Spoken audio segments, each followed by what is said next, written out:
So Commissioner Reba, I think there's a little bit of background noise in your Zoom. There's some disturbance coming. You mute, we can see if You sure it's me? I think so, or it's me. Because I'm in my office and there's nothing going on. Okay, can anyone else hear it, or am I the only one hearing it? I hear it, but it was only the two of you unmuted. Oh, it's a phantom sound. Let me mute myself.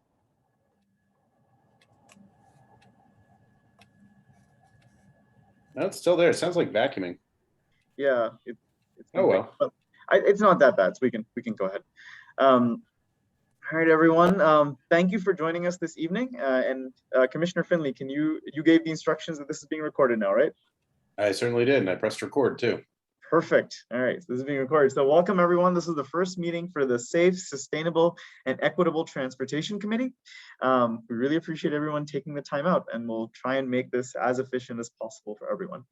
So I'm very happy that we now have 4 commissioners here. Commissioner Pagas has also joined us.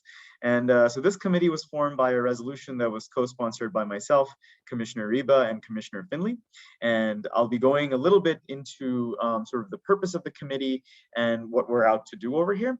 So I think we're going to start with that. The other thing I will do is I will attempt to take notes as the meeting is going on, and I'm going to paste the agenda and the notes I am taking in the Google Doc in there. So you're welcome to see how we're going to go through the issues and what we're going to talk about.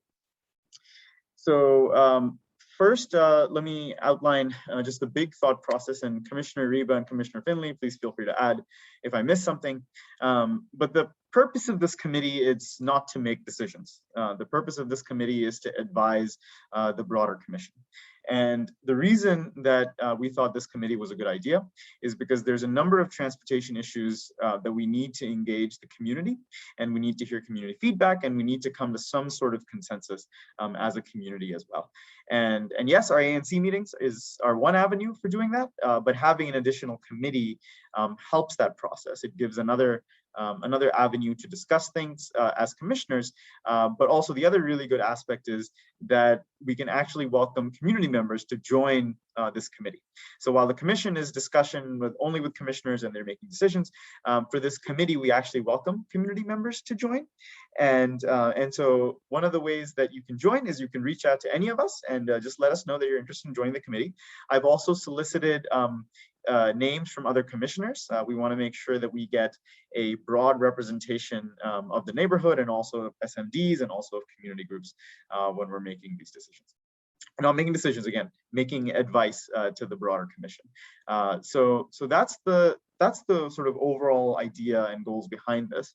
And if everyone is okay, I will actually start sharing my screen to show with you all some text from the resolution. So again, let me make this bigger so everyone can see. I will say Commissioner Pagas is also here.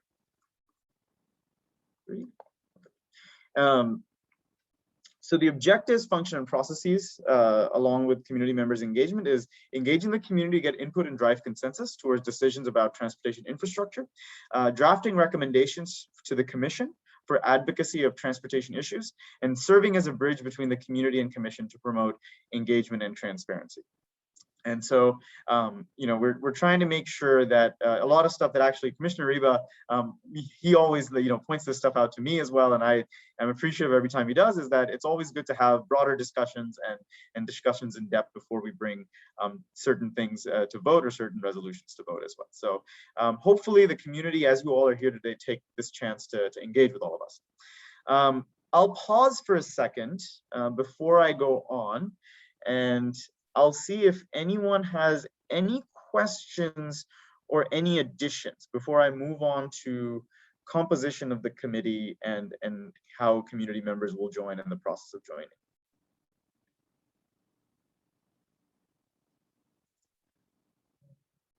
Okay, if you do, you may type in the chat, or you may raise your hand and one of us will unmute you.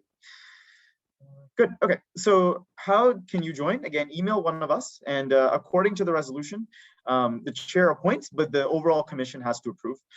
So it'll go through, it's a process, but it's not a very, it's not a very intense process. You won't be questioned about your motives. We just want to make sure we have broad representation. So I've already sent the commission 2 people who are interested, and I don't see Tammy or Warren over here. So otherwise I was going to give them a chance to sort of introduce themselves, but they haven't gone through full approval yet, and we're looking for more names. So please, if you're interested, please let us know. Okay, great. So the next item on the agenda, if there are no questions and no comments, is I want to introduce 2 people in the community and who can really help us sort of deal with these issues and talk about these issues. So Christian, why don't you go ahead and unmute yourself and tell us about yourself and your role. Thank you, Commissioner Siddiqui. First of all, thanks for extending the offer to join this meeting. I know you and I have exchanged thoroughly through email, so it's great to match a name with a face, as well as everyone else here. I'm Christian Pineiro. I'm the new Ward 3 Community Engagement Specialist for the District Department of Transportation. I'm taking or have taken over Denise Jackson's role, if you're familiar with her. She's transitioned to a different part of our division, but I'm happy to be here. I'm kind of fresh into the system, about a month into the job. But really engaging and really looking forward to, handling some of the issues across the ward and making your particular region, very prosperous in the transportation world. So I'm always here for any questions and concerns you have on behalf of your constituents. I really want to hone into the fact of using our 311 service at in DC government. It's how we as DDOT track all issues, whether it's tree trimming to paving to traffic safety assessments that we do. That allows us to put that in our system and move forward work as effectively as we can. So it's my job to be liaisons to you, and it's my job to also listen to your voices and hear what your concerns and echoes are for a variety of transportation problems. And so it's great to be here, and yeah, staying after hours in the office, but it's worth it with you guys. Thank you for doing that. So Christian, just a quick question. So you said 311 request, that should be our first mode of action. And then let's say a community member has submitted a 311 request, but they feel like that it's they don't have any additional information. What is the next step? Is the next step contacting one of the commissioners or contacting you directly? How would you want some of this stuff to go eventually to you? For sure. Yeah, we're really big with procedures and processes here. And so I think the best scope of the action would be the resident to contact one of you, and then have one of you commissioners elevate the issue to us. And so we have a chain of command. We want to make sure we follow that. It's perfectly fine if residents reach out to me personally about inquiries that they have. I often get concerns for, across the district, but there's no kind of 301 system. I can't really look or track any of the issues if they don't have that already in. So just to avoid some backpedaling, and I don't want to waste any of the residents' times as well. So to make sure that, we're kind of all on the same page moving forward in that direction to kind of process it to you guys, who process it to me, and then I can relay that to my internal staff to see if, resolving a lot of those complications. Thank you, Christian. Great. If it's okay, can I paste your email in the chat so that everyone can see it? Yes, for sure. And if for any other information, feel free to email me individually, ping me on some anything. I know I have several requests from many of you.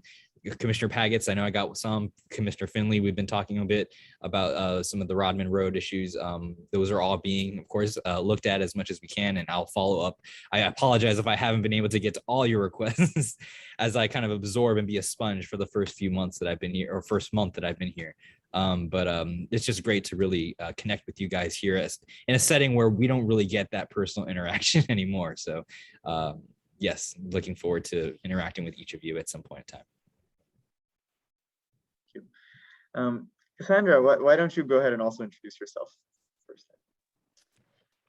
Hello, everybody. My name is Cassandra Hetherington. I'm, if you worked with Zach at District Bridges, I am now Zach, and I don't want to be outdone by Christian. So I'm day 8 on the job. So even more of a sponge than he is. So I am originally from New Orleans. I've been in the district now for 20 years. First lived in Woodley Park, would go out in Cleveland Park for a fancy meal. like a grown up. I worked at Community of Hope, the transitional housing for unhoused families for a number of years, managing the volunteer program. Then I left to get my master's in social work from Catholic University. I've done some advocacy work through So Others Might Eat and home case management, Ward 7 and 8. I was the literacy coordinator at Marie Reed for Everybody Wins DC. In the last few years, I've been home full-time with my son, our son, but I've been very active volunteering in the community, writing for Petworth News, volunteering for Uptown Main Street. I was volunteering at Thrive for a number of years, fundraising, vice president of fundraising for Alice Deal Middle School. And on the board of directors for the Parkmont School. So I've been busy. And now I'm day 8 at District Bridges, learning about all of the transportation headaches that are happening or about to happen in Cleveland Park, and look forward to just trying to get us all through this. So it's nice to meet everybody. And if I can go ahead and put my email if anyone has any questions or wants to take me out for coffee in my new job. So just kidding. All right. Thank you. Thank you, Cassandra. Welcome. Hopefully we can all help you, help us, and so can all work better. Okay, so we'll move on with the other parts of the agenda.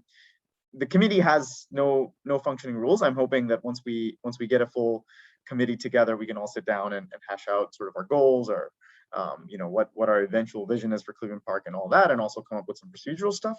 But if commissioners, if you all are okay, I think the way I kind of want to go is maybe we bring up issues that were raised by commissioners first, and then commissioners can have a discussion, and then we can also open to the community for any comments or anything like that. And then I have some issues on the agenda that community members emailed me about, and we can then go through those ones, if that makes sense to everyone. Sounds good to me. Okay, wonderful. So the next thing on the agenda. Joined too, by the way. Oh, Commissioner Fink is here too. Okay. Commissioner Fink, if you have any objections, please speak up. No objection. All right. Okay, so moving on with the agenda, one of sort of the larger issues that has been emailed to almost every commissioner living around the Connecticut Avenue business strip is sort of the burdens on the local businesses with both the current work and the planned work along that business strip. So there's a multitude of things going on. There's the Washington gas work that's been happening that has disrupted, some of not only just the businesses themselves, but also ways to access the businesses for pedestrians, bicyclists, and drivers. There's also the sidewalk extension program that has also closed down the service lane that has also been happening. And so it becomes very, very hard on Connecticut Avenue to sort of not only just drive through and park, but also there are double parking issues, there's loading issues that need to be resolved. It's not a simple one solution is here type problem. And one of the nice things is that DDOT has the Connecticut Avenue reversible lane study going. And so there's movement on sort of rethinking Connecticut Avenue and coming up with us. And one of the things that we're going to do in this committee in the long term is think about sort of those broader issues and what Connecticut Avenue looks like. But the reason I personally added this is I actually think there is something in the short term that we can advocate for. And I kind of wanted to bring it up to you all and see what everyone thought about it. And Christian, I think I've mentioned this to you in passing, but sort of looking at what the community thinks about it is thinking about restoring rush hour parking on both sides of Connecticut Avenue. So let me tell everyone what that means. So before in the early days of the pandemic, which was maybe 3 or 4 months ago, you were allowed to park on both sides of Connecticut 24 hours a day. And since I would say, Christian, you might know the exact date, but I think maybe it was July 1 or June 1. What has happened is that now there are rush hour parking restrictions on both sides of Connecticut Avenue, both during the morning and during the afternoon.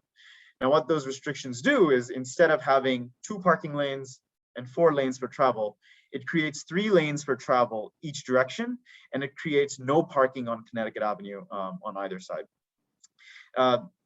I honestly, since I bring it up, I'll just sort of give everyone my opinion, and then I'd love to hear others. I don't think we need 3 lanes of traffic each side.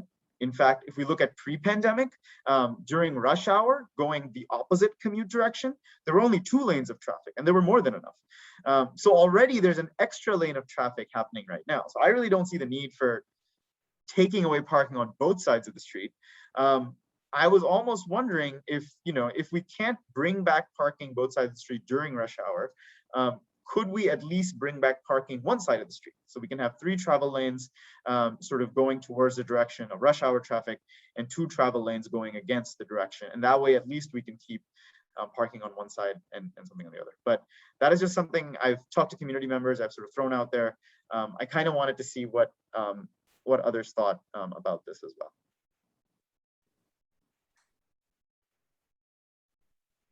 Well, Commissioner Siddiqui, I've spoken a little bit about that. I think it's a good idea. I think that the pressure on our businesses right now, especially the non-restaurant businesses, in the absence of, in the absence of service lane parking and just general people shopping right now, I think that any additional help for them would be good. I also think that allowing for rush hour parking would be very, very beneficial for pedestrian safety. And for that reason, we should really push for it.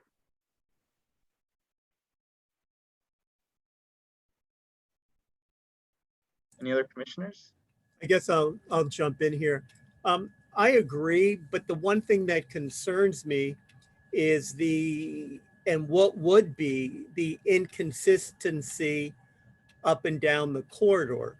While it's not an issue within the Woodley Park Commercial District because there are no restaurants currently occupying the curb lane, whether it be on the east side or the west side, as you go further north on Connecticut Avenue, that's not the case.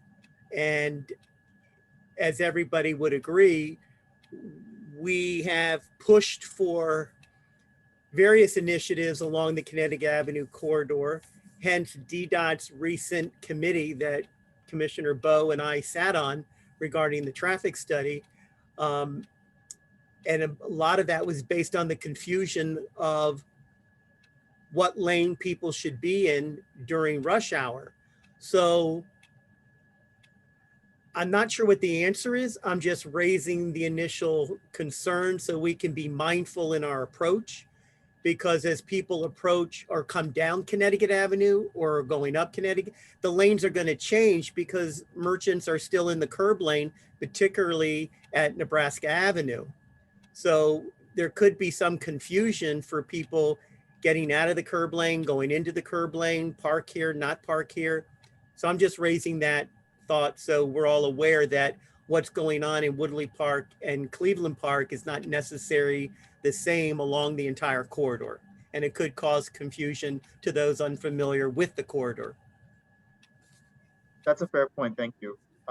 And just in case people were wondering, Commissioner Reba, I know you weren't saying this, but the reversible lane, definitely not advocating for any reversible lane return.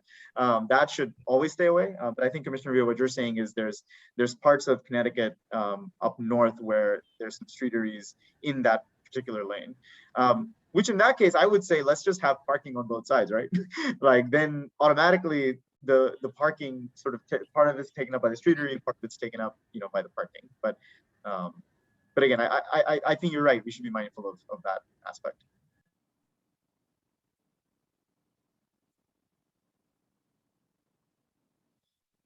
Other commissioners? Sorry, before I see that Bob has his hand raised, but going back to the inconsistency along the corridor, I mean, when we had pre-pandemic, when we had the reversible lanes in effect, there were no reversible lanes, south of Garfield and north of Legation, I think, and that inconsistency was not so disturbing for Marylanders who are commuting up and down our Connecticut as a superhighway every rush hour, morning and evening.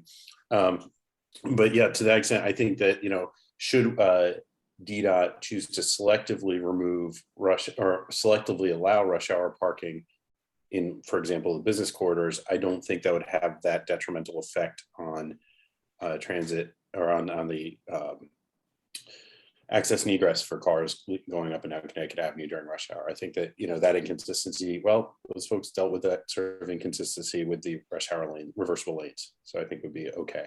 I'm not too worried about it. I like the way that parking is essentially a traffic calming device for pedestrians.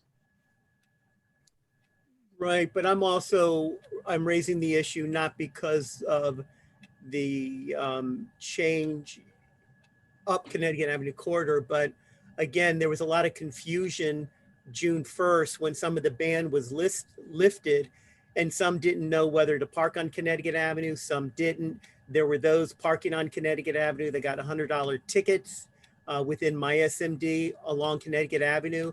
And I just think that because of the pandemic, there has been, I don't want to say so many inconsistencies, but there's been a lot of mixed messaging, and that has been compiled by the fact that things are changing every day.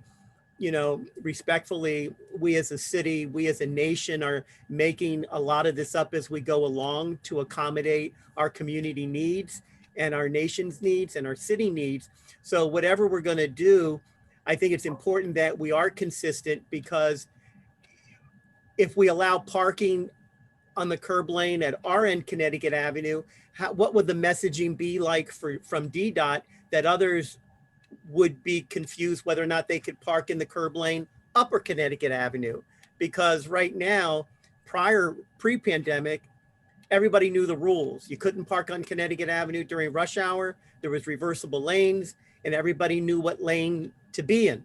But now that there are some eateries in the curb lane, and then we're going to offer parking, there just has to be really clear messaging so people aren't confused where they can park on Connecticut Avenue. Because I'd hate for us, and whatever decisions DDOT makes based on our recommendations and discussion, that people don't misconstrue that, oh, I can park up here and not down here, and maybe I can park here because they have it down there. And then we end up getting, because of our decisions, other people have been ticketed because of things we've made on the lower end of Connecticut Avenue. I hope that makes sense. That makes sense, Commissioner Reba, and I agree with you. I don't even think DDOT will just agree to do it just in our neighborhood. And I think if we do decide to do this, I at least will work hard to work with the other commissions as well. Like even 3F, I've talked to up there, they're sort of interested in something like this as well. Again, I won't speak for them. But I agree with you. I think, and again, Christian doesn't speak for DDOT, but I don't think DDOT will do anything that confusing, which one neighborhood has something or nothing.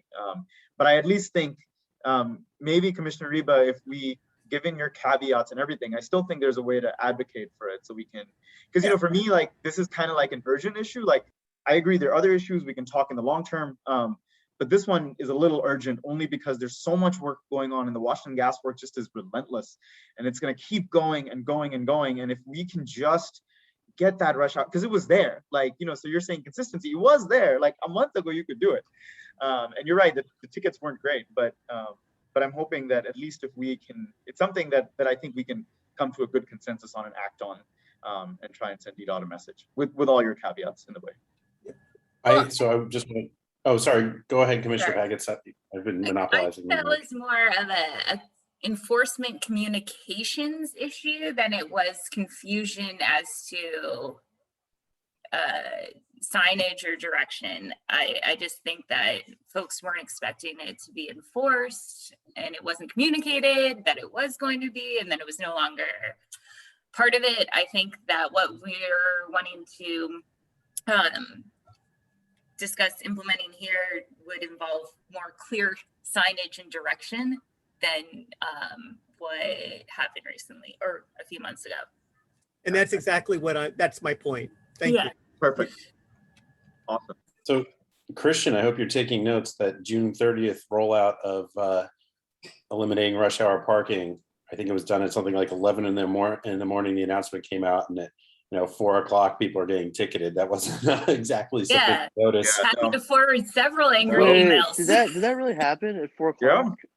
Yeah. That's fucked up. Yeah, it was literally like that. Yeah. Excuse my friend. And there was this confusion, like, oh no, you're not going to get ticketed. Oh, you are going to get ticketed. It was really. It was not great. Yeah, I thought they gave Yeah, sorry. I mean, that's something we should include in our resolution. And Well, I will say on not to speak fully on upper leadership's decision on this, but I'm glad that you're making these conversations are important for me to note and take back into our decision making team.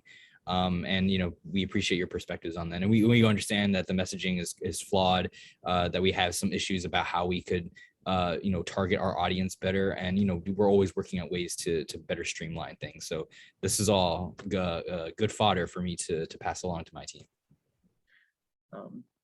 And Judith, thank you for your message in the chat as well. Yes, there's a lot of confusion, and it's hopefully some clear communication, and for us also some restoration of that rush hour parking, I think, would be very beneficial. Any other commissioners? Or I know that some community members did want to speak. Judith has already expressed something in the chat. Bob Ward had his hand up for a while. Yeah, let's see. All right, Bob, please go ahead. Thanks. I love this conversation, and I think really supportive of you guys passing a resolution and working with the other commissions to pass resolutions to allow parking on both sides of Connecticut Avenue. We're not back to full capacity on Connecticut Avenue, and during the pandemic, where there have been problems of traffic flow with the 2 lanes in both directions, you could point to the Washington Gas project as being one of them, and the other is the problem with loading, which I know is something you guys are going to be talking about as well, but it's kind of necessary. So loading was never allowed in the service lane, although businesses did it, but the businesses do need loading opportunities, and a lot of the loading happens particularly during the morning rush hour, and it happens throughout the day, but there's a lot of trucks up there in the morning loading at streets and the other businesses.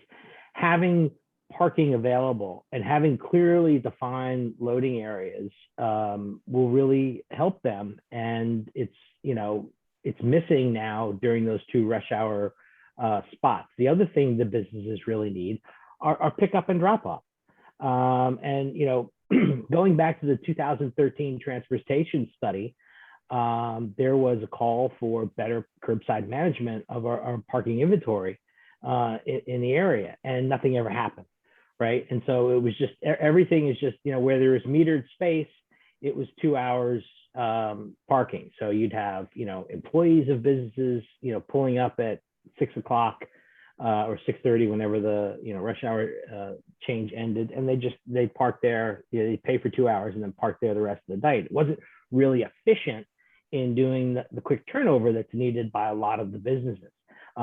With delivery, just exploding, and shared transportation with Uber and Lyft, etc. You need places where it's only going to be a short time where a car is going to stop, park, and pull away. And that rapid turnover really compensates for, other spots not being available. In a 2 hour spot, you could have 1 car parked there for 2 hours, or you could have 4 cars parked there for 30-minute increments, right? So that needs, having those lanes available on the avenue helps in where I think the greatest need for businesses are. So I really encourage you guys to push for this. Thanks. Bob, not only that, I mean, those are really great points about the loading and the pickup drop off. It also becomes a safety issue with a number of these makeshift, parking in the crosswalk and stuff. I've personally almost been hit by a car, like going around a truck that's trying to load into the 7-Eleven. And I think that the point that you make about just making the spaces have quicker turnover is an easy fix, is my understanding, right? It doesn't need to be 2 hours. It can be reprogrammed relatively easy to be 30 minutes. And, we don't need a study to do that, in my opinion. I'm not a traffic engineer, though. I agree, and I don't know where PUDO, pickup drop-off spaces are being deployed now. I've never experienced one. I don't know. Well, not in the crosswalk is definitely not an option. but it's needed. Right. Mike Reifer is here, and he provided some information from a CPCA poll. And so, yeah, the quicker turnover would also suit most neighborhoods. This is good. Mike, did you want to? It would take me a couple minutes to pull up the precise numbers, but we asked our members, when you make, driven trips down to the commercial corridor, how long do you tend to park? And like most responses for like less than 20 minutes, right? Mm-hmm. People drive to, drop off dry cleaning on their way to another errand, or to do their shopping at streets, and need to be able to load their cars and get out. But it's very infrequent that neighbors need to park down there for extended periods. So shorter turnovers, I think, would suit neighbors well. Thanks. Yeah, I mean, I think and again, with this, there can be a mixture, right? It can be like some version of parking that's long-term for people, who need cars to get to the grocery store and stuff like that, and need time to go inside. But also, like you said, a lot of people just need the quick pickup drop-off, and the more you can do that. Christian, I don't know if you have any insights on how we can request for PUDOs, or like how that process works, but it's clear that that might be something that's bubbling up. No, for sure. We do have a pickup drop-off site on our website. We can also and I'll put the contact information in the chat. But David Lipscomb is our curbside manager, and he does a lot of work on our PUDOs. So feel free to reach out to him. Of course, tag me along as well. He's the expert on where to place them. We also have a safe routes to school individual who does that specifically for crosswalks along right of ways for schools. So they kind of work tangentially on that. And so, yeah, those are two internal resources that that you can reach out to as well. If you can paste those in the chat, and I'll copy them in the notes, that way I won't forget about them. Yeah, for sure. Go ahead, Cassandra.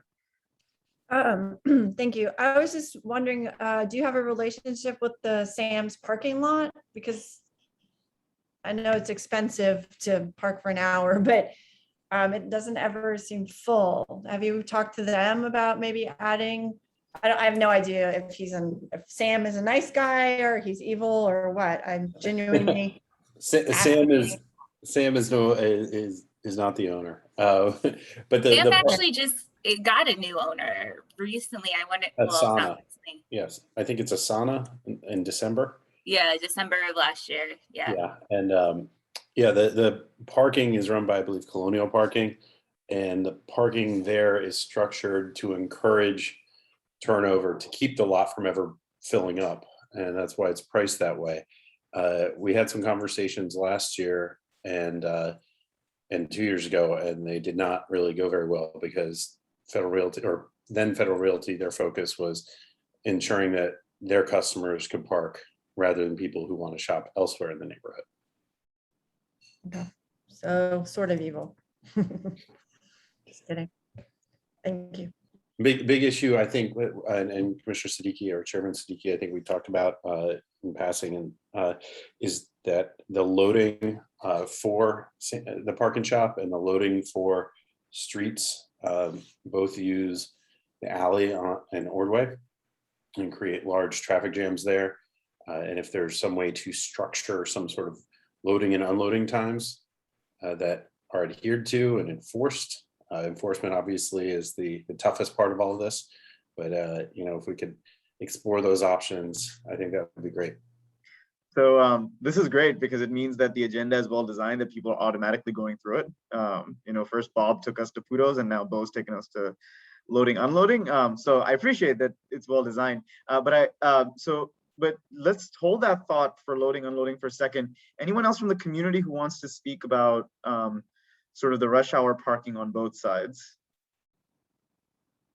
Or pick up, drop off, or loading, unloading. Just want to make sure the community no one, if someone wants to speak, doesn't get there. Michelle, I'm asking you to unmute. Thank you, Commissioner Siddiqui. I'm Michelle Charter. I'm with Eaton Elementary. I'm the HSA president. And in terms of the parking on both sides of Connecticut and the reversible lane study, and the idea of getting rid of the reversible lanes, is there concern about traffic returning to pre-pandemic levels and perhaps diverting into the neighborhoods? Because a lot of our parents they're worried. They're worried that there'll be a lot of traffic zooming up Macomb or flying down Reno and perhaps making problems for children trying to walk to school. We are working with the group, the Safe Streets group that Mr. Pineiro mentioned, but I simply wanted to just put this idea out there that parents are concerned. Is there an idea of traffic getting to a higher level? Is that being looked at in any way? Thank you. Sure. Yes, yes, it is. And I think Commissioner Reba may also be able to speak to this from our time on the reversible lanes Citizens Advisory Committee with DDOT. Yes, so the study on the reversible lanes and whether to remove them, in that they DDOT examined what the pressure would be on area streets and determined that increased traffic on Reno 34th would actually mean slower traffic. More cars does not mean they're moving faster. Now their analysis had showed minor increases, I believe, on Porter, Ordway, and Macomb, and all that. Given Macomb's width, I can't imagine folks can get going at any great speed. But yes, that's all been it's all included in their analysis. Michelle, if you want, you can put your email, and I'm happy to send you all the documents on those. And there's the data from the models is there, and any of us will be happy to meet with you and discuss what the data means, because it took us a while to like completely understand it too. But Commissioner Finley's answer is correct, and I will email you some more details if you just send me your email. Okay, wonderful. Any other community members? Okay, so we already started talking about PUDOs and loading zones and unloading zones, right? And it seems that at least some of these things, like I said, are pretty urgent. Some of them are urgent and long-term problems. Loading and unloading, for example, that won't be solved by anything that, any sort of long-term changes that we're going to make. But I kind of wanted to, Commissioner Finley, since you had brought it up, did you want to continue your thought? I mean, I totally agree with you. I think that we need a loading solution. Is there something that you think we can act on right away? I mean, the other thing is looking at the next phase of the reversible lane study, we're supposed to be discussing these things, right? We're supposed to be discussing loading and unloading. What do you feel? Are there things, or do you think that we should just keep an eye on it, and as the discussion goes, that we can do it? Well, and so I think one thing we need to do is look into what the businesses need in terms of loading and unloading, and obviously what control they have over the timing of loading. For example, Target, their loading has to occur from behind the building in the alley, from what I understand. What time does it occur? Does it have to be so disruptive to neighbors? I don't know. I don't think it needs to be that disruptive. Do they need to block both the alley and parts of Ordway? I don't think so. I think the first step would be talking to these businesses and working with Main Street as the representative of the businesses to try to drill down and see what it is that the businesses need in terms of loading and unloading. I think Target and Streets are going to be the big ones. Obviously, they have the most inventory and the most turnover. So yeah, they're the ones that are probably the biggest drivers of Ordway blocking traffic, for example. But yeah, so I think that's the first thing we need to do is talk to the businesses and see what control they have over loading and unloading. Cool. Cassandra, I'm sure you can facilitate that for us. So, but that would be something nice. And then we could also, this is a good place to bring some of that stuff back, and even bring the businesses here, and we can also discuss as a group. I mean, I'd also add 7-Eleven to that list of notorious. Yes, they block Ordway too. Loading. Yes. Well, and the post office and CVS. I mean, the post office. they double park all the time on Connecticut. I'm not sure we can do anything about that. Again, one of the things that would help would be increased enforcement on double parking. Well, the one thing, if I may jump in, is at the lower end of Connecticut Avenue, unfortunately, the CVS has to unload at the corner of Connecticut and Calvert because there is no alley access for these big rigs to get in and to unload their goods and services. So we definitely have a challenge down in Woodley Park. I would not want to speak for Commissioner Fink, but I would say that this issue isn't germane to just Cleveland Park, but obviously part south as well, both on the east side and west side of the avenue. And if I recall from my days of taking the bus down that route, it was also occurring during rush hour in some strange like time warp continuum, and it was not great. It was again not safe.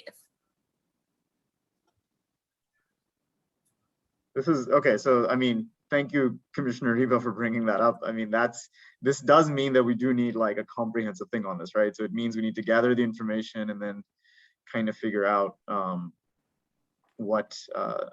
Christian just gave us the DDOT loading zone contact as well. Perfect. So is there any community members that have anything? I mean, I know we were talking a little bit about pickup drop off, but I just want to make sure there's any community members that have any thoughts or anything on loading, unloading. Bob, go ahead, asking you to unmute. Oops. Okay. No, I just, as you pointed out, this is going to be part of the safety study for Connecticut Avenue, but we know that is a long-term plan. That's not happening tomorrow. And so, as you know, as part of our urging to DDOT, this is planning that really should happen now. And as we're talking about providing the curbside access back on the 2 lanes on either side of the avenue, it should be done.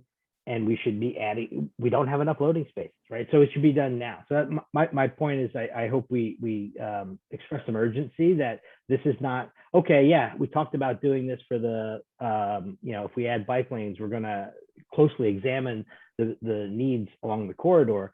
We can't wait for, 2023, 2024. We should be doing that now. I mean, it shouldn't take that long to execute. That's the only point I wanted to make. Thanks. No, that's fair, and I'm sorry if I brought a little bit less urgency into my comment. Definitely not. Anyone else would like to say anything? All right, so commissioners, if you all are comfortable, and it seems at least the community over here is comfortable, is it okay if I start working with you all on a resolution that kind of at least does stuff in the short term? I know the long term we have to think about, but given the caveats that Commissioner Reba brought out about consistency and stuff, and some of the history, Commissioner Finley, that you brought up, write something around sort of restoring the rush hour parking, and within that including pickup drop off and also loading zones, loading unloading zones. I mean, I think that, to me, like, that helps, and then we can also sort of tie in the idea of long-term what happens on Connecticut Avenue, make sure that some of these things are maintained, that, like, for example, if whatever decision is made on Connecticut Avenue, that suddenly the loading zones don't go away. There's another alternative or some other idea there for a loading zone that kind of happens. Yeah, are we able though to like put some sort of time, like within 30 days, 60 days, like something will happen or this will be addressed, rather than like a paralysis by analysis? Like, this is probably one of the most analyzed, studied corridors in this city outside of Dave Thomas Circle. So, I think not getting it held up in, let's hire another $1.5 million study, right? And like take another 3 years to do it. Like, are we able in the resolution to? And I don't know the answer. I mean, I think we can ask DDOT. They don't have to say yes, right? But we can. They have to give great weight if we pass a resolution. And if we pass a resolution, and if we're successful in talking to 3F and they pass a resolution, and we're successful in talking to 3,4G and they pass a resolution, And if every, again, I'm like thinking very broad here, but I'm just thinking like, Christian, then you can't ignore it, right? Like you have to say, if we're saying immediately we need some of this stuff, then it's not just going to get thrown aside. Well, I don't want to speak for Christian, but every agency has their own protocols that they must follow, and great weight or not, whether or not one wants to follow protocol or process, they have their own processes that they must follow in order to ensure that our recommendations are mindful, respectful, thoughtful, safe, in keeping with safe streets and Vision Zero. Not that to say that return to parking on both sides of the Connecticut Avenue corridor would impact any of that, but certainly based on our recommendations, they'd have to do their diligence, because at the end of the day, whatever decisions we recommend and they implement, they would be responsible if something went wrong. And they're not going to do that without ensuring that their T's are crossed and I's are dotted. And Christian, forgive me, I didn't want to jump in, but I know that you have protocols that you must follow. So you may want to speak to that process after recommendations like this are forwarded and received. No doubt, you're spot on, Commissioner. We take a high precedent on looking at a lot of things holistically, which I know was a big conversation when we spoke with residents and Councilman Burche and Director Lott was with the community about this particular project. And we hone into the aspects of, at the end of the day, whatever the mayor's decision is on promoting sustainable, equitable goals is what our prerogative is going to be. But I will say, as coalitions are very important, and we want to make sure everyone's voices are heard. So, and at the same time, there is, push for us as public servants to, kind of lean more towards having a closer ear to the ground, so to speak, when a larger group of ANCs kind of collaborate on a shared issue. And so we definitely make sure that both of those voices are being, actively heard. So makes sense. Thank you. And Commissioner, I'm sure Christian loved what you said. So I think you'd make a great lawyer for the agencies. Okay, wonderful. So back to my original proposal. Is everyone comfortable if I start a draft? I send it around to you all. And again, we'll go through the same process. Commissioners can comment and we'll make it available to the community.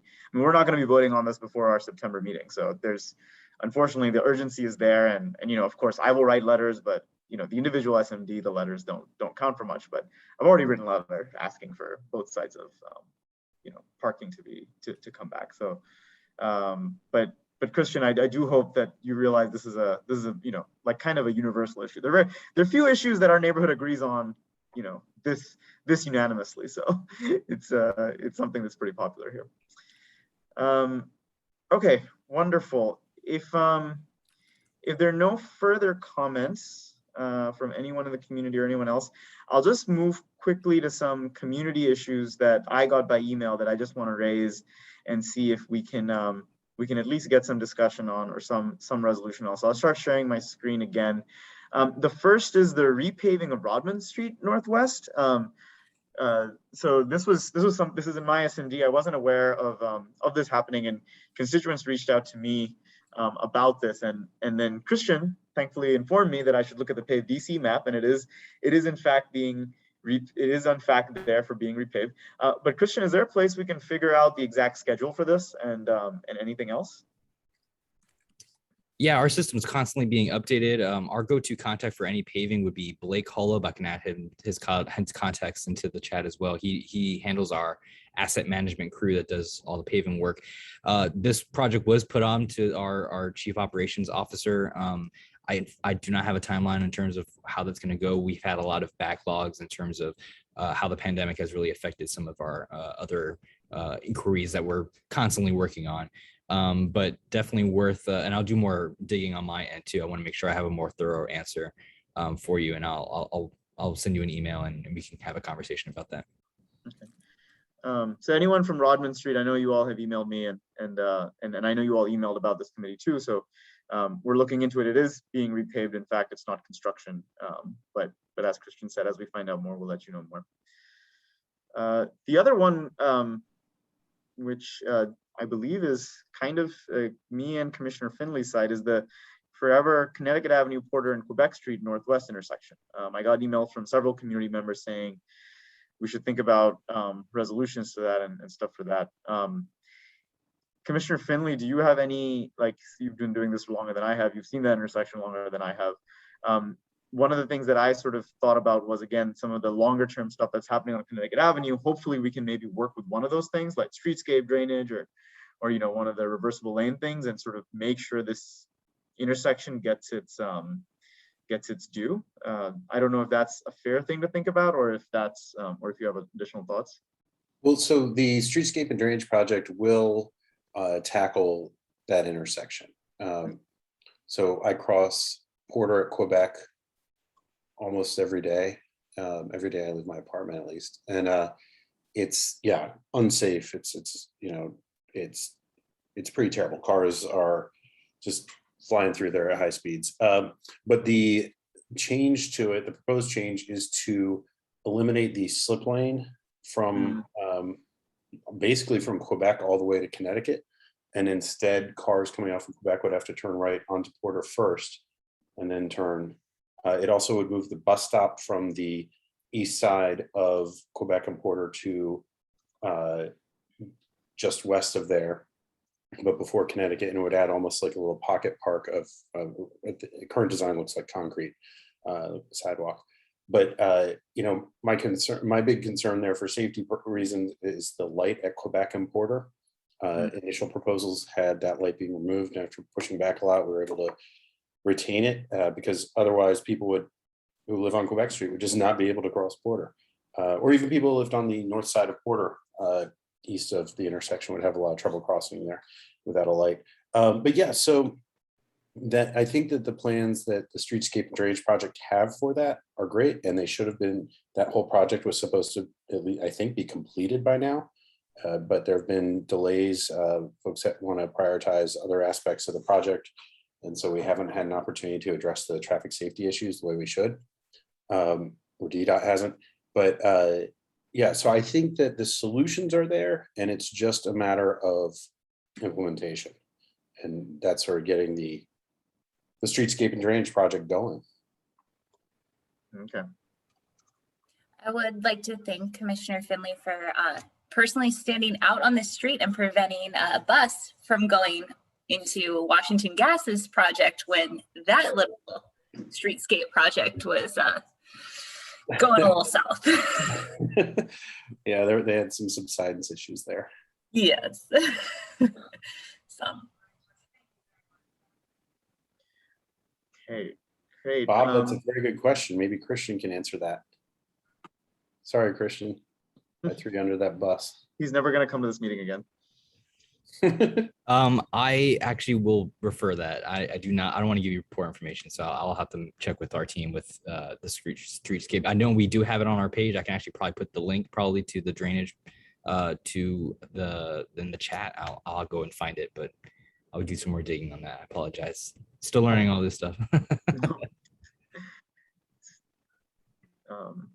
Yeah, I definitely agree that that project definitely needs to move forward, and it's being delayed, and it'd be good to find out more. Okay, I got another email about the parking barriers on Wisconsin Avenue and the need for sort of parking pickup and drop off on that avenue as well. It was one email, and Commissioner McWood was CC'd on that email. Commissioner McWood suggested to contact Commissioner Boucher, which I also said that's good, that they should.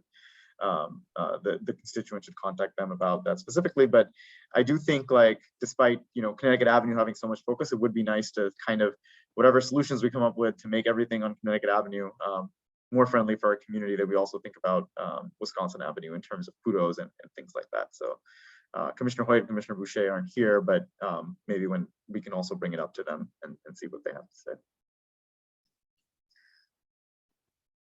Okay, and then moving on, this one was, and there's someone in the chat. Oh, great, thank you, Christian. And then this one was one that was brought up that I thought was very, very relevant, was the pedestrian safety in work zones.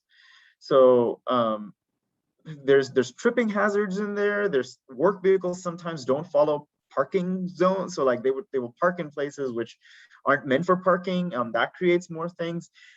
Bicyclists and scooters, even though this person who emailed me is a fan of bicyclists and scooters and bicycle lanes, but also maybe when bicycles and scooters go through work zones, which already are very narrow for pedestrians, maybe there should be something about, walk your bike through a work zone or something like that. And then the person also asked me that for each work zone, there should be some sort of representative they can reach out to, right? So not that we're, sending Christian 100 emails about every work zone in Ward 3, but where can we find like kind of the one person who's responsible for the one particular work zone that's happening? And I can tell you this one is related to everything that's happening on sort of Commissioner Finley's side of Connecticut Avenue. So constituents live in the Broadmoor who brought this up, and they basically talked about them trying to walk from the Broadmoor to our business district. Yeah, that sounds like it's focused on the Washington Gas work. Yeah. Which was a disaster while it was ongoing. It seems to have moved to your side of Connecticut and then to Commissioner McWood's side of Macomb. Yeah. So for these work zones, Christian, are there rules or is there someone we can contact? Or is there a way we can think about some rules like this? Like what would be the avenue? I mean, I know this is a big change, like change everything in work zones, but I do think it was a kind of a relevant point that was brought up. Yeah, for sure. Our work zones are usually, they're head by our street and bridge maintenance crew. So they handle all the works in terms of like removing barriers, and making sure that they have that contact. I think it's Derek Brown and Cecilia Marshall, I believe, are the two contacts who deal with those types of removals for work zones. I'll make sure to get that information to you as well, but they do handle, and they're very timely actually too. They work pretty fast. Isn't there a contact for the construction firms like Super on the permit that's posted at these work sites too? And they're ultimately responsible for the safety of the site, right? That's like a 24/7. Right. They have a contact information for that too, especially when we contract out for different projects. Right. Yeah. Mm-hmm. But the Washington Gas, I mean, I think the Washington Gas work was I don't know, do you all make them have the same contact posted, or is that different? Or like if I go outside to the Washington Gas work right now, will I find a contact posted on there or no? Does anyone know? It's permitted to it's a contractor that's doing the work, right? Right. It's not Washington Gas proper. Right. So I thought on the permits it has the contact of the Super. I believe the work is supposed to be complete in October, right? When Washington Gas did a walkthrough with council member Che, and the information seemed to be that the bulk of the work has been done, or at that point would be done shortly, and that the bulk of the work was being done at Connecticut and Porter, and that they would wrap up. Initially, they were planning on wrapping up in July, then they postponed it to September, and then got moved to November. It was one of those Washington Gas projects that creep and creep and creep. It seems to be a standard for them, but this one, the bulk of the work seems to be done, except for a little bit at Connecticut and Porter on the west side of Connecticut, and then a tiny bit at Macomb and Connecticut. But I think they said October. Okay. So I think what I can do is I'll reach out. I know the Washington Gas contacts. I'll reach out to them on who that is, and then Christian, if you can send me the DDOT contacts as well, I can sort of reach out to them and see, like, just make sure the names are there, so that as people contact me, I can be like, these are the people to contact rather than looking for them again. Okay, great. Well, that was all the emails I got from the community. I do want to give a second if any commissioners or community members have anything else they would like to bring up. We're just rounding the hour now. I have one addition to the safety issue that one of the residents in my SMD brought up on Cathedral Avenue between Connecticut and 27th Street. That's in front of DDOT, that Councilmember Che has instructed them to look further into. It's just been a lot of people dropping off and picking up again in like big SUVs in little tiny road, and strollers, and like it's just, you know, not a great situation with backups being caused, and it's definitely a safety issue that I've walked by on almost a daily basis. That's horrifying. So I'm glad that you guys are looking into that. And I don't know if we have to make a resolution on that as of yet until we hear back on what the initial assessment is. But just wanted to put that on this committee's radar. Commissioner Siddiqui, I also wanted to comment on that issue. I'm glad that Commissioner Faggots brought it up because that was one of the items I wanted to address. As a almost 30-year resident in Woodley Park, I need to bring awareness to the fact that the issue that was recently raised is pretty standard for that block of Cathedral Avenue for many, many, many, many years. But I will say that one of the things that really helped to mitigate those issues were the fact that at one time, for many, many years, because of the amount of traffic that stretch receives, because anybody that comes down Connecticut Avenue to drop off family members at the zoo, they'll always make a right turn on Cathedral going west. Now, for many years, DDOT always had a orange stripe in the middle of Cathedral Avenue during that block, because for the average person, for those that aren't familiar with the area, and you see this on any given side road, when people have the opportunity, they will drive in the middle of the road. And then they're inevitably going to come in contact with someone coming from the opposite direction.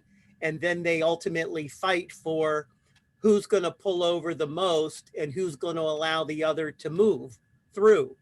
But I will say that that yellow stripe that separates the north side of Cathedral to the south side of Cathedral during that block, that really did help mitigate a lot of this, because people intuitively knew that they had to stay on their side of the street of that, you know, where the yellow line is. That street, there is room to move back and forth if people are pulled over enough, but they do need that extra assurance and visibility in terms of knowing where they need to be. And I would encourage DDOT to put that orange stripe back on Cathedral between Connecticut and 27th Street, so people intuitively know that they need to either be to the left or to the right. And that would help significantly. It was there, it was removed, the street's been repaved. Sometimes it goes back. Currently, the yellow stripe is not there, but it has been there, and that would help.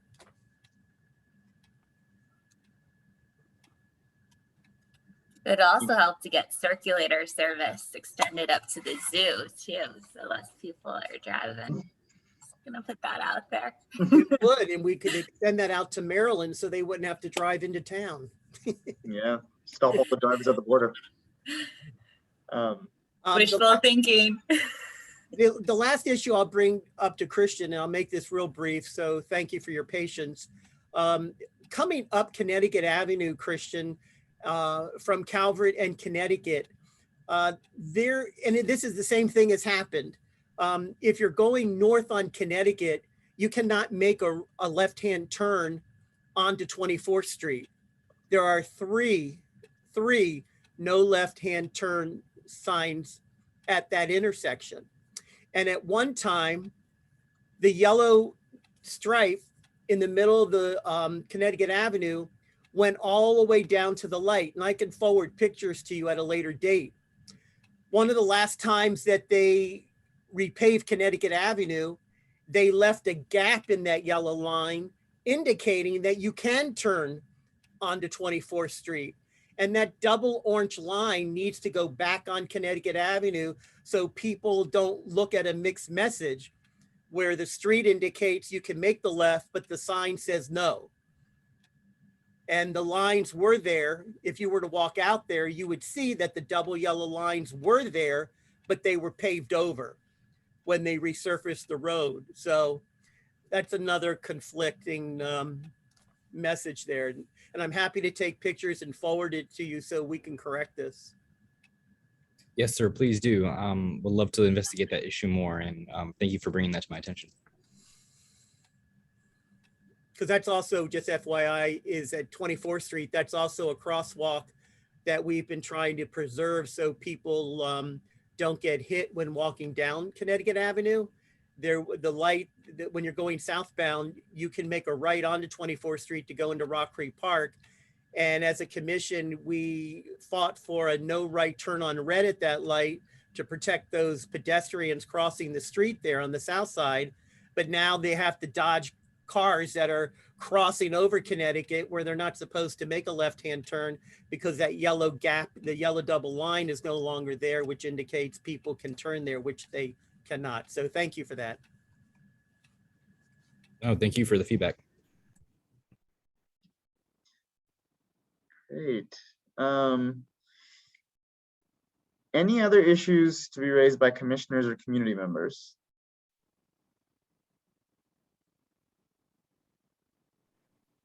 No, but Commissioner Siddiqui, I think you did a great job during this meeting, and thank you for getting this committee started. Yeah, of course. So I think we all have our next steps. So I will start drafting the resolution. I will reach out to some people about some contacts and who we can reach out to and get and resolve some issues. I have some individual things. I owe Michelle an email and I owe Judith an email, so I will go ahead and do that.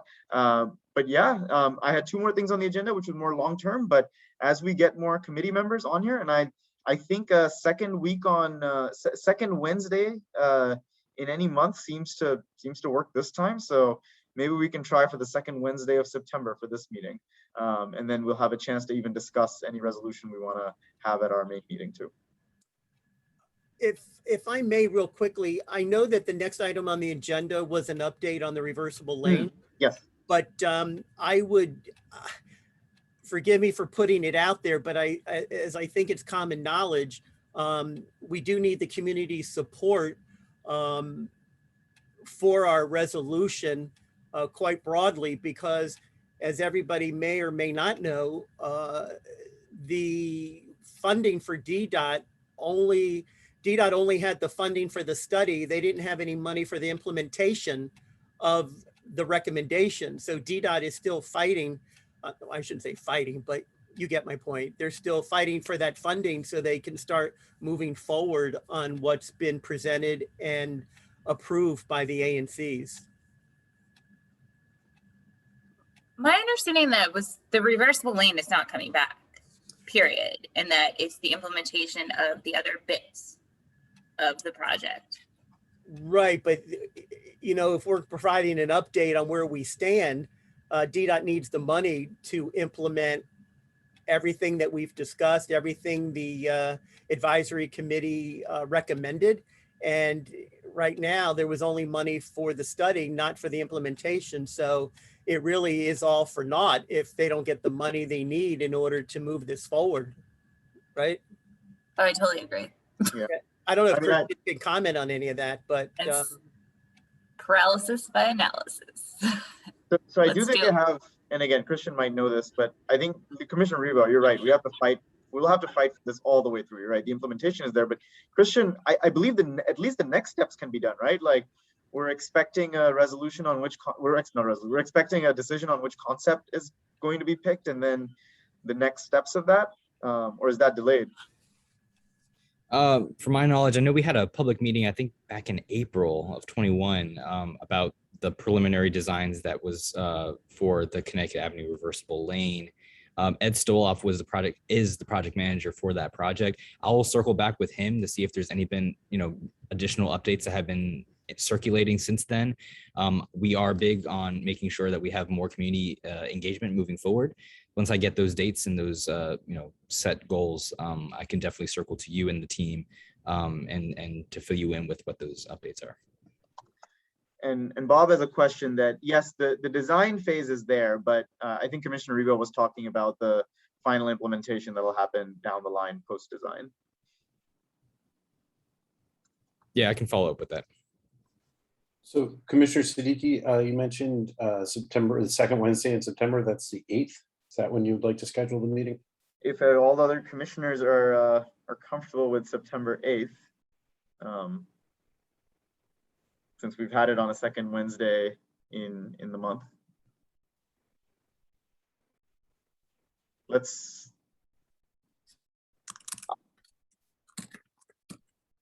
Commissioner Reba, maybe you can send me some dates and then we can take it from there. But I was hoping for just a consistent thing every month so that everyone knows, like, okay, you know, second Wednesday, come to the Transport Committee.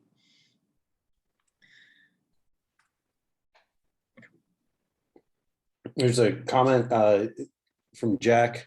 He states that part of the reason for low attendance was that the meeting was announced that would be on the 19th. That's incorrect. Rachel, Correct. our admin, notified through various listservs, including the Cleveland Park listserv, that there would be a Transparency and Public Processes Committee meeting on August 19th. That notice came, I believe, went out last night, but then was posted on the listserv today. And she also sent a reminder for the Transportation Committee meeting, that is this one that we're a part of tonight. So yeah, okay. Commissioner Siddiqui? Yes. I was just going to share, and forgive me, but I was just going to share that Rosh Hashanah ends on the evening of Wednesday, the 8th. Okay. And then Yom Kippur begins on Wednesday, September 15th. So being that you wanted consistency with the Wednesdays, I just needed to throw those dates out there. Okay. Well, maybe we can try and pick another day then. I'll circle back with everyone and see what we can pick. But yeah, no, I did have those two more items on the agenda, but I think we're past 8, and you know, I think it's good to sort of keep some of the long-term things for later. So if there's no other issues, commissioners or community members that we need to bring up. I just want to say thank you again for the invitation. It was great to really be part of this conversation. I look forward to helping you guys out in the future. Thanks for coming, Christian, and I hope you come back. If I'm called upon, agency, if I'm called upon, I shall do my best to make it. Mike, do you have something? Yeah, just a question. Is there a way that we can suggest or request agenda items for future meetings? Yeah. So one of the ways is just to email me or email any of us over here.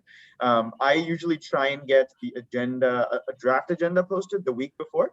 And so this time when community members email me those things, I receive. So no matter when the meeting is, I'll post the agenda the week before, and then we'll have it after that.